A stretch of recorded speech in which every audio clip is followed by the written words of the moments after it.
जाति धर्म वर्ण निर्विशेष बीजेपी सरकार रे समस्तंकर हेबा विकास सबका साथ सबका विकास वार्ता देथिबा यशस्वी प्रधानमंत्री नरेंद्र मोदी उद्देश्य को वास्तव कार्य रे परिणत करुछंती ओडिशा सरकार। से अवसर रे नियाली मध्य विकास दिगरे आगे चली।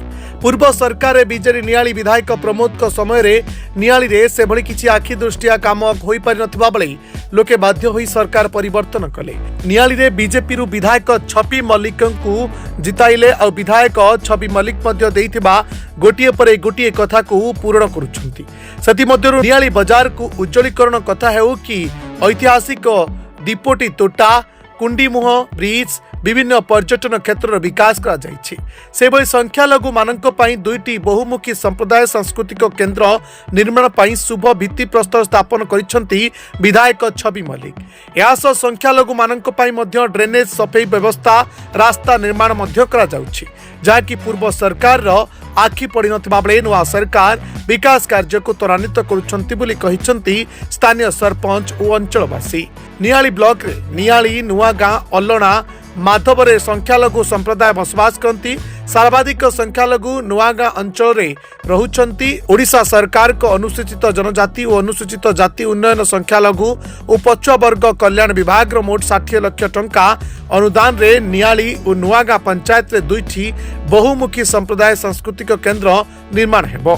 गाँ गहली लोक मानकर पर्व पर्वाणी निर्बंध विवाह आदि आध्यात्मिक विभिन्न सांस्कृतिक कार्यक्रम मान होई पारिबो। 3 मास मध्य कार्य सारिबा पई विधायक निर्देश देछंती।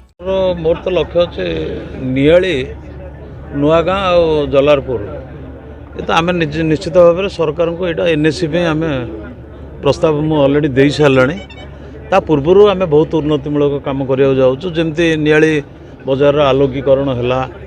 एठी जमती आम अल्प संख्यक भाई मैंने अच्छा कौन सांस्कृतिक कार्यक्रम हो कि निजर कौन उत्सव हो बनवाक हेल्ले गोटे घर आवश्यक थिला।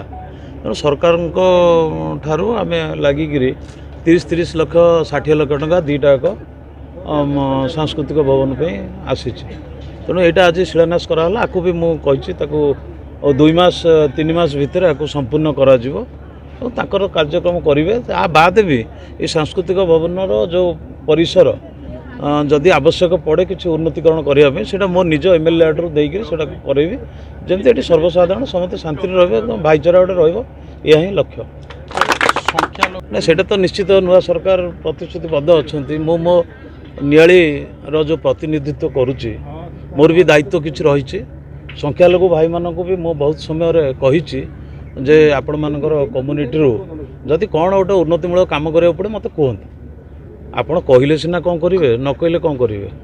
तेणु जोटा जो कहते हम ये कम्युनिटी सेंटर कथा ये जो सांस्कृतिक भवन कथा मत कि भाई कही भाई आमर ये आवश्यक हो देखो कि कौन से गोटे एंगेजमेंट निर्बंध जोटा कहते कि कौन से गोटे फंक्शन एवं कौन हम घर दीटा होगले सुविधा हो बाद भी घर पर भी मु लक्ष्य रखी जदि संपूर्ण हो गला मुझे जोटा कहली आपन को जे किसी जदि आनुषंगिक दरकार पड़ा आम एमएलए आड़ अच्छे से अनुसार करा जोटा आम सब चाहूँ जे लोक प्रस्ताव नदेला आम करूँ केमती कौन भी काम। तेणु लोक प्रस्ताव दिंतु देखिए आम चिंता कर। दिनलिपि लाइव को एबे ही लाइक शेयर सब्सक्राइब करंतु।